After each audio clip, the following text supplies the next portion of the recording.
Baik, bismillahirrahmanirrahim. Assalamualaikum warahmatullahi wabarakatuh. Jumpa lagi dengan saya di Abil Maiwa Channel. Jadi teman-teman, channel ini adalah merupakan channel pendidikan tempat kita berbagi tentang aplikasi pendidikan, Microsoft Office, serta tips dan triks komputer. Jadi pada video kali ini teman-teman ya, kembali lagi admin akan mencoba ya teman-teman mengupdate ya informasi terbaru seputar perkembangan P3K Guru formasi tahun 2023. Di sini ada yang bertanya ya, Pak, kalau jumlah pendaftar lebih banyak ketimbang jumlah formasi lebih sedikit, sedangkan nilai semua peserta rata-rata lebih tinggi, apakah semua pelamar tersebut bisa diangkat menjadi P3K Guru untuk kebutuhan khusus P3? Oke. Untuk mempersingkat pertanyaan ini, kami akan buatkan judul kontennya seperti ini teman-teman ya. Oke, skema perangkingan dan penempatan P2 P3 P3K Guru 2023 jika jumlah pendaftar lebih banyak ketimbang jumlah formasi lebih sedikit dan nilai semua peserta rata-rata tinggi. Nah, itu kira-kira judulnya teman-teman ya. Nah, saya akan jawab langsung di sini teman-teman ya.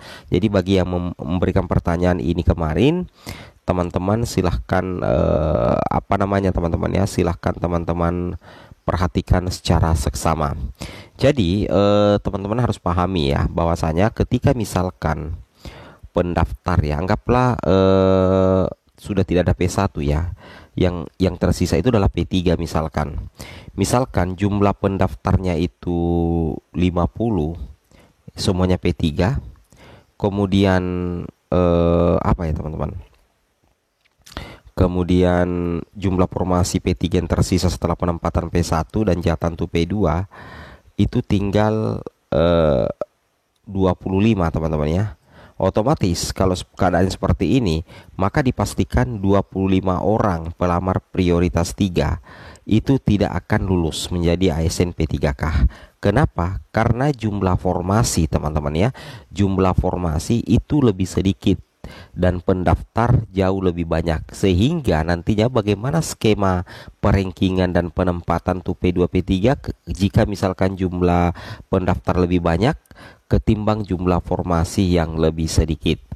Nah, jadi caranya teman-teman itu nantinya pelamar prioritas 3 itu akan mengikuti seleksi CAT BKN ya.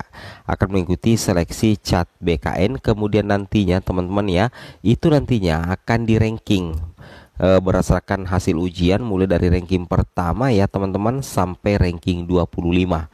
Nah, dari ranking 1 sampai 25 teman-teman itu nantinya yang akan diangkat menjadi ASN P3K Guru. Sedangkan ada sekitar 25 yang harus bersabar hingga tahun 2024 teman-teman ya.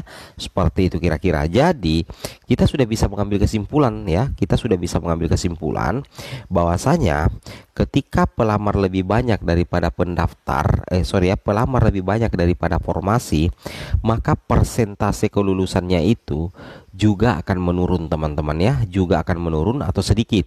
Berbeda kalau misalkan jumlah formasi lebih banyak daripada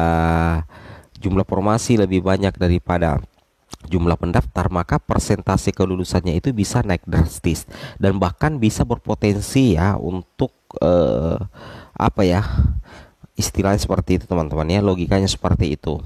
Jadi ketika misalkan formasi lebih banyak dari istilahnya, nah logikanya seperti itu teman-temannya. Jadi kalau misalkan jumlah formasi lebih banyak daripada jumlah pendaftar, maka persentase kelulusannya untuk P3 itu lebih besar atau lebih banyak sih teman-teman ya, menurut admin pribadi. Jadi saya rasa ya istilahnya tetap akan perankingan karena melalui tes CAT BKN, tapi kabar baiknya itu tidak ada passing rate. Jadi betul-betul di ranking berdasarkan nilai terbaik, nilai tertinggi dan keseimbangan nilai teman-teman ya. Wow, ini tentunya menjadi kabar baik ya. Oleh karena itu intinya di sini teman-teman ya, pelamar P3 itu wajib mampu ya, harus bisa teman-teman ya mendapatkan nilai yang bagus, dan jika ada kebutuhan di sekolah induk itu jauh lebih bagus. Nah, ini juga yang saya bilang bahwa ketika misalkan P3 ini setelah penempatan P1 ternyata di sekolah induknya masih ada kebutuhan, maka itu betul-betul memberikan semacam keistimewaan tersendiri untuk P3. Karena kemungkinan P3 ini akan ditempatkan di sekolah induknya kembali, teman-teman ya, setelah penempatan daripada dinas pendidikan. Logikanya seperti itu. Oleh karena itu P3 itu pelamar prioritas 3 dan juga P2 dan bahkan P4 itu betul-betul harus berupaya mendapatkan nilai yang bagus. Caranya ya belajar, teman-teman ya. Ini masih ada waktu, maka teman-teman bisa belajar soal-soal terlebih dahulu ya. Logikanya seperti itu. Itu yang harus teman-teman pahami ya. Oke, kemudian kita lanjut lagi teman-teman ya. Nah, di sini teman-teman ya bisa memperhatikan ya, bahwasanya kita coba buka dulu ya di mana ya teman-teman ya, di Kepmenpan, di mekanisme ya di sini. Teman-teman bisa perhatikan di sini ya, di mekanisme seleksi ASN P3K Guru 2023 bahwasanya ada perubahan ya, bahwasanya untuk formasi itu sudah tidak ada di sekolah, tapi seluruh formasi itu ada pada dinas pendidikan.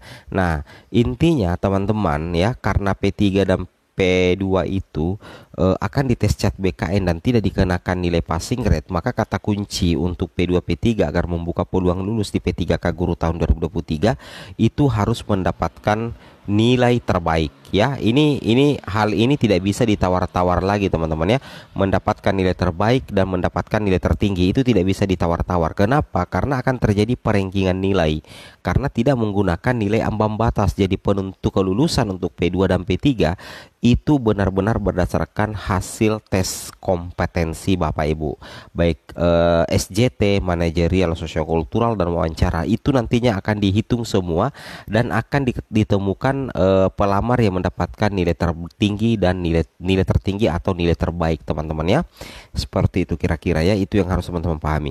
Kemudian di sini kabar baiknya bagi pelamar P2 dan P3 yang masih ada kebutuhan di sekolahnya setelah penempatan P1 nanti. Di sini dikatakan di poin ketiga, individu ditempatkan di tempat tugas masing-masing sepanjang kebutuhannya tersedia. Apabila tidak terdapat kebutuhan di tempat tugasnya, maka akan ditempatkan pada satuan pendidikan yang membutuhkan. Nah, logikanya seperti itu ya. Apabila tidak terdapat kebutuhan di tempat tugasnya, maka akan ditempatkan pada satu pendidikan yang membutuhkan. Jadi intinya apa?